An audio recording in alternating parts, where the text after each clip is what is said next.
Olá a todos. Então, continuando o nosso curso de desenvolvimento de design e desenvolvimento de jogos. Na aula anterior a gente tinha visto alguma introdução geral, né, sobre a estrutura de um jogo.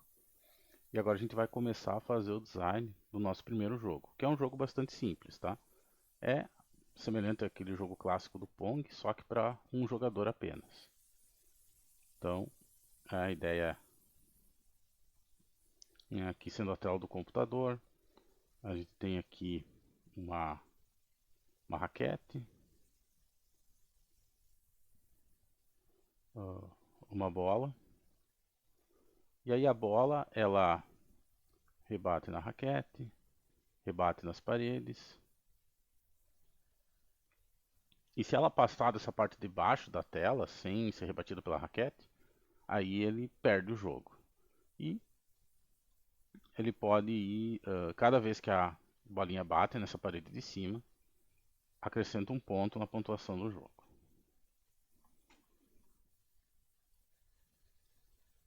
Então essa é a ideia do geral, né, do jogo que a gente vai fazer.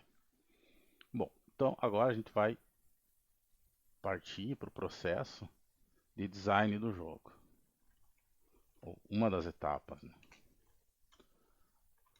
E aqui eu vou planejar o que, que eu quero do meu jogo, como ele vai ser, e vou produzir documentos de design. É muito importante que seja respeitada essa etapa, que sejam produzidos vários documentos que descrevam os diversos aspectos do jogo.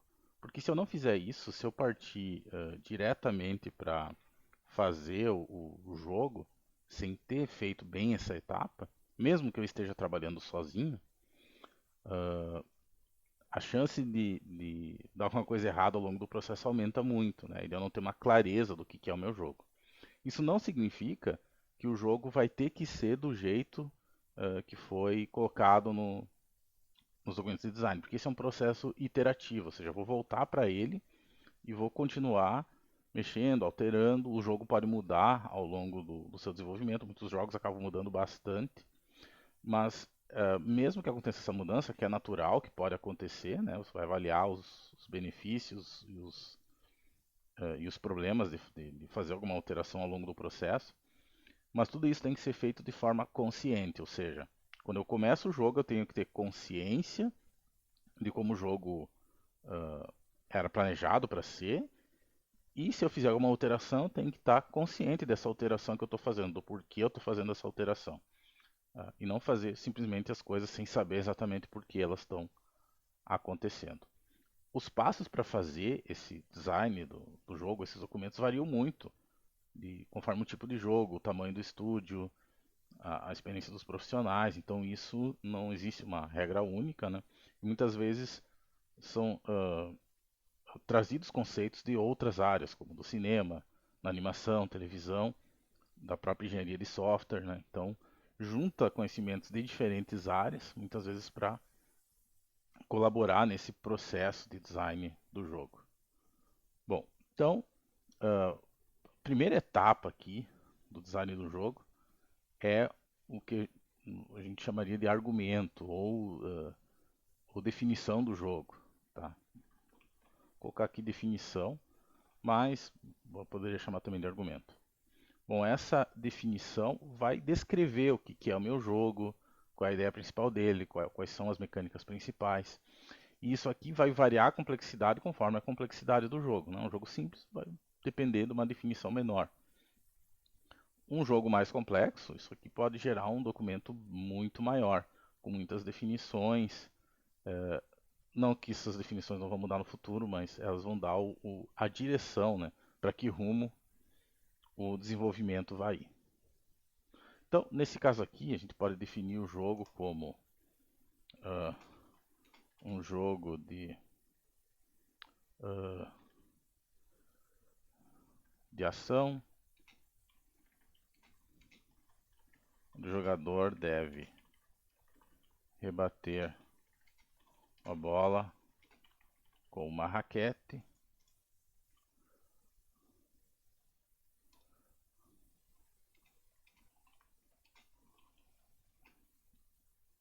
A bola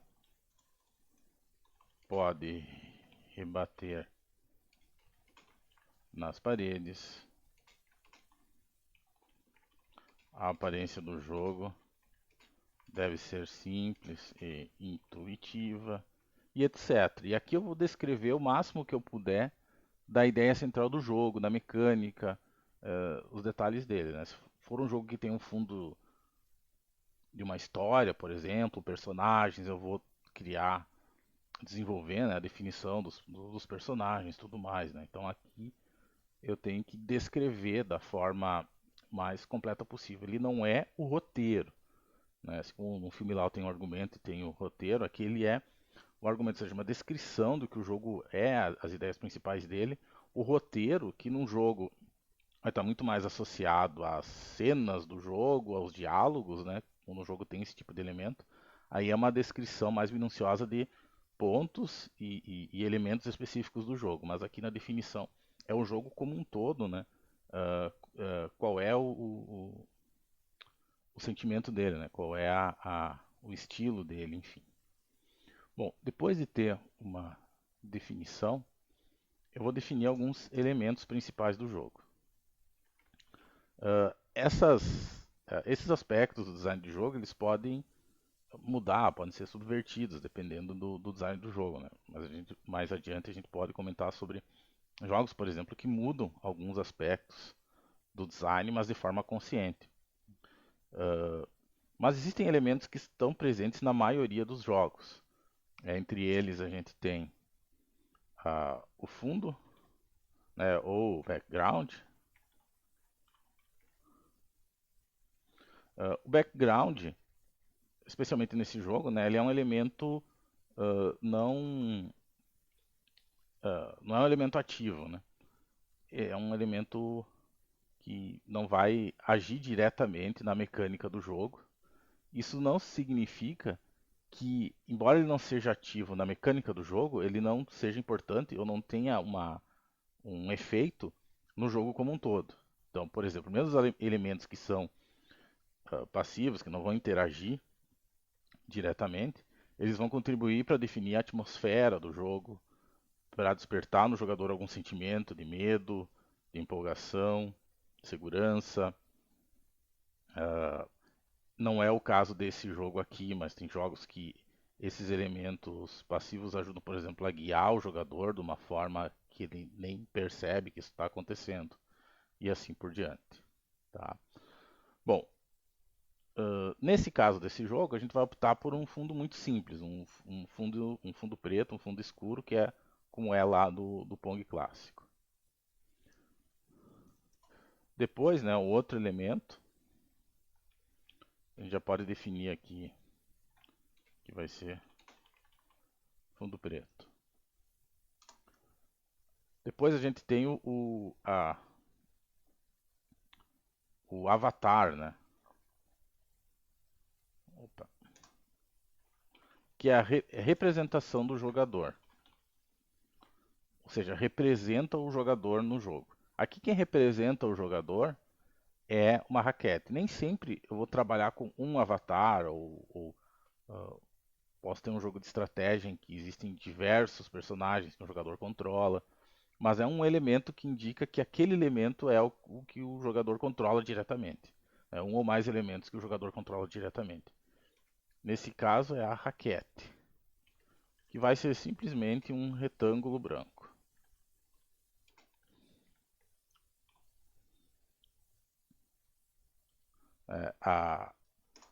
Outro elemento aqui no jogo é o HUD, Head Up Display, que é o HUD, né, é composto por aqueles elementos que informam alguma coisa, como a pontuação, né, que traz alguma informação adicional na, na tela do jogo, né, para o jogador se localizar. Ou planejar a estratégia dele, pode trazer a quantidade de vida, etc. Nesse caso aqui, a gente vai ter só os pontos. Eu posso colocar esses dois elementos aqui, tá? Como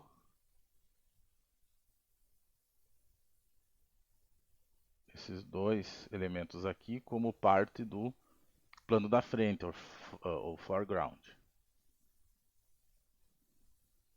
Isso aqui eu posso definir então como sendo o meu foreground ou plano da frente. E geralmente eles estão nessa ordem, tá? Mais ao fundo vai estar o fundo, depois eu tenho meu avatar e o HUD geralmente é uma camada sobre todas as outras. Uh, bom, eu defini aqui os meus elementos principais. Agora eu tenho que definir as minhas mecânicas ou regras.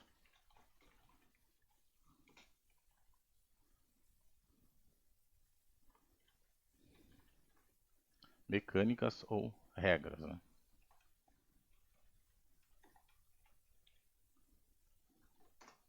Então, primeira mecânica. A raquete se move apenas para direita e esquerda. Então, aqui é a regra referente aos graus de liberdade do jogador. Graus de liberdade. Graus de liberdade em um jogo é uma definição muito importante, tá? Os graus de liberdade é como que as regras vão fazer, vão possibilitar novos estados. E isso vai modificar a quantidade de estados disponíveis do jogo. Então imagine o seguinte, eu tenho aqui um estado inicial do jogo e os graus de liberdade vão dizer quantos novos estados podem ser gerados a partir do estado inicial. E quanto mais graus de liberdade o jogador tem, quanto mais coisas ele pode fazer, maior a quantidade de estados que podem ser gerados. Depois esse estado pode gerar novos estados. E assim por diante. E assim eu vou gerando mais e mais estados, gerando uma árvore cada vez mais complexa de estados. Bom, essa quantidade de estados que podem ser gerados a partir do estado inicial, uh, mesmo que em alguns pontos, por exemplo, se eu uso uma posição do jogador como não sendo só algumas posições específicas, posso ter uma posição arbitrária ali com um número real. Então, embora no computador seja um ponto flutuante com uma quantidade máxima de posições que ele pode ter na prática, né, mas é uma quantidade tão grande de números em ponto flutuante que é como se fosse uma quantidade infinita, que é na parte conceitual do jogo, que seria um número real. Mesmo assim, eu posso estabelecer, né, criar abstrações, né? A, a raquete, por exemplo, pode estar longe da bola, perto da bola, pode estar parado, pode estar em movimento. Então, eu posso estabelecer abstrações assim. Mas, quanto mais graus de liberdade eu tiver, maior vai ser essa complexidade e isso vai ter um impacto direto no custo do jogo. Do tempo que eu vou precisar para desenvolver, a quantidade de animações que vai ter, quantidade de testes que vão ser necessários no jogo. Então, essa definição é importante, não dá para simplesmente pensar, mas eu queria que tivesse isso, eu queria que tivesse aquilo, e o jogador pudesse ter aquilo. Cada coisinha a mais que se coloca em graus de liberdade para o jogador, a quantidade de trabalho vai aumentando exponencialmente, na verdade, no jogo. Então, isso é um processo, né, um detalhe bem complexo, e nem sempre mais graus de liberdade significa um jogo melhor, né? Isso é uma filosofia que é de design por subtração, pode discutir mais adiante, que muitas vezes o jogo fica melhor se ele tiver menos graus de liberdade. Nem sempre graus de liberdade a mais vão significar que o jogo vai ser muito melhor. A gente vai continuando aqui nas regras, né? A raquete rebate nas paredes laterais e de cima, né? Conforme o meu motor de física. A raquete não, né? A bola. A bola rebate nas paredes laterais e de cima, que é a física.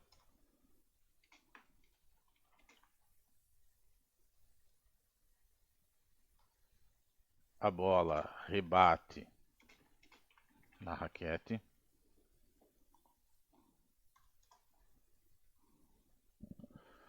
Então, isso é a ideia geral, né? Se a bola bater na se a bola bater na parede de cima, adiciona um ponto. no placar.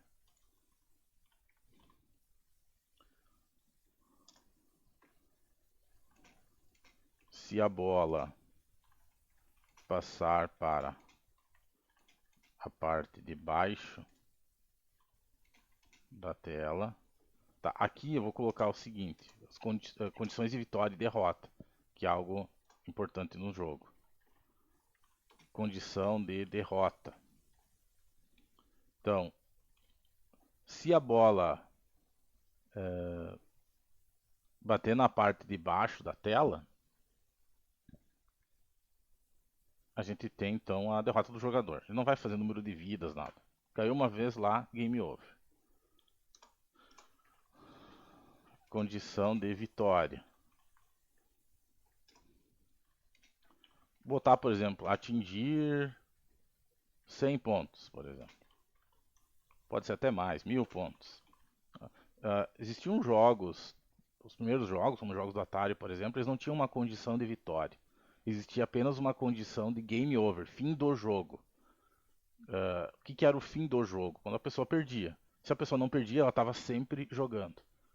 E acontecia o seguinte: se a gente fizesse isso aqui, ele poderia ir para milhões de pontos, ou dependendo do tipo de variável que é utilizado para guardar os pontos, poderia chegar num valor máximo e trancar lá a quantidade de pontos, ou gerar um estouro de memória, ou até um bug no programa. Em jogos antigos, o que acontecia era que, quando chegava no valor máximo, acontecia um overflow, mas que não era um erro fatal no software, o software continuava funcionando, só que os pontos zeravam, né? Como num carro ali, da quilometragem, né? Chegava no máximo e virava e ia para o zero de novo. Daí que vem o termo, né? Zerar jogos. Ou virar, dependendo da região. Existem diferentes termos, né? Mas algumas regiões falam zerar o jogo. Ou seja, zerou a pontuação, quer dizer que foi para o máximo da pontuação e zerou de novo. Então eles consideravam que isso era o fim do jogo. Condição de vitória. Ou virar o jogo, quando vira o placar novamente para o início. Mas aqui a gente vai definir uma condição de vitória, que é como a maior parte dos jogos no futuro acabou trabalhando, né? Ter uma condição também de vitória, o fim de jogo. Então aqui, se atingir 1000 pontos, chega ao fim de jogo. Bom, esses elementos aqui do jogo e essas condições aqui que a gente está definindo no design do jogo, quanto mais detalhado, melhor, tá? Aqui eu não vou ter como fazer um grande detalhamento, né? Até para ela não ficar muito longa, para o vídeo não ficar muito longo. Mas quanto mais bem detalhada a questão da definição, argumento do jogo, elementos, mecânicas, condição de derrota, condição de vitória, né? Evolução do jogo, né? Há alguns detalhes que a gente não vai abordar, devem ser abordados no design, mas a gente nos documentos de design, mas a gente vai abordar à medida que a gente for trabalhando com o jogo, né? Como a evolução do jogo e tudo mais. Tudo isso você tem que ter presente que já deve estar presente na própria definição do jogo nos documentos de design. Outro detalhe interessante, importante, que faz parte do desenvolvimento dos documentos de design do jogo, é a questão de imagens de conceito, né, ou artes de conceito, do inglês lá, concept arts. O que são isso? São imagens que mostram ideias do jogo, telas do jogo, como o jogo seria. Eles são muito importantes para definir a atmosfera do jogo, a direção de arte do jogo, como o jogo vai ser, né? Tem até empresas que são especializadas em fazer só concept art, só fazem isso para os estúdios. E isso pode ter também um fator negativo, né? Porque de repente pode ser um dos fatores porque muitos jogos AAA acabam sendo tão parecidos uns com os outros, né? Pode estar relacionado a terceirizar muita coisa, né? Terceirizar inclusive essa questão de artes de conceito. Mas se o estúdio trabalhar bem a parte de arte de conceito, ele pode estabelecer uma identidade e fatores que vão impactar até na questão da jogabilidade. A gente vai ver mais adiante um fator muito importante que as regras, as mecânicas e a jogabilidade, elas não são um elemento isolado, elas são parte da definição artística do próprio jogo. Né? Por que um jogo é mais difícil, por que um jogo é mais fácil, ou por que que determinada ação é mais difícil, determinada ação é mais fácil. Isso está relacionado à identidade e ao jogo como um todo, como um trabalho de arte como um todo, né? Não são elementos isolados. Bom, vamos fazer então uma arte de conceito para o nosso jogo, tá? Então, eu estou aqui no Inkscape, pode ser usado qualquer software de desenho para isso. Uh, então, vamos estabelecer que o nosso fundo vai ser o fundo preto. Uh, uma das regras primordiais quando a gente está trabalhando essa questão dos elementos é que os elementos do fundo e da parte da frente sejam facilmente identificáveis. É claro que às vezes eu vou querer esconder um NPC no meio de um cenário, alguma coisa assim, mas via de regra, né? Imagine um jogo de nave, por exemplo, um jogo de navinha, aquele que em 2D, né, que o aviãozinho fica se movimentando na tela e desviando dos tiros. Se eu não conseguir identificar com clareza a minha nave, as naves inimigas, os tiros na tela e o fundo, se não se destacar do fundo, é terrível jogar. Então, existem duas formas principais de fazer essa diferenciação, né? Contraste e também pela tonalidade. Para mim fazer pelo contraste é mais fácil, por quê? Porque o ser humano identifica muito facilmente essa questão de contraste. E diferença em tonalidade, em gama, dependendo da pessoa, ela tem maior ou menor facilidade para fazer essa diferenciação, muda de pessoa para pessoa. Mas o contraste é uma coisa um pouco mais universal, é mais fácil estabelecer essa diferença. Então, usar um fundo claro com um fundo claro com elementos da frente escuros ou elementos da frente claros com fundo escuro e assim por diante. A nossa raquete aqui vai ser simplesmente um retângulo branco.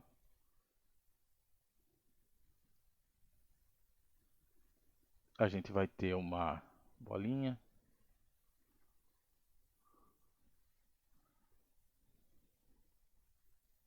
E vamos ter aqui também a pontuação.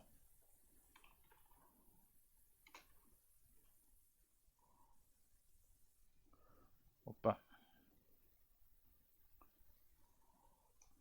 pontos.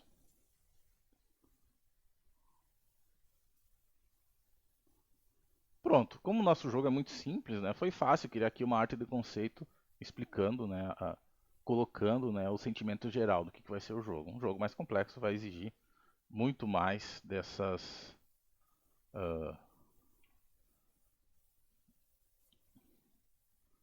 dessas artes de conceito.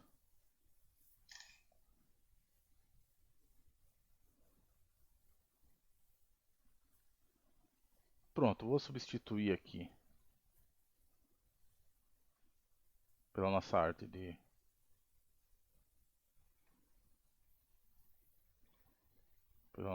conceito.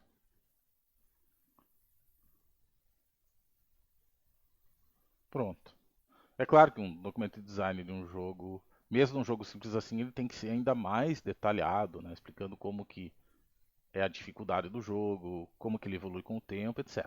Mas para o vídeo não ficar muito longo, né, essa aqui é uma ideia geral, né, de como a gente pode começar a trabalhar essa definição de documentos de design. Bom, quando a gente fizer jogo, a gente vai fazer outros jogos ao longo desse curso e a gente vai voltar a pensar nesses elementos dos documentos de design. E então na nossa próxima aula a gente vai começar a desenvolver essa ideia inicial do jogo, né, fazendo ele então na prática. Muito obrigado a todos pela atenção.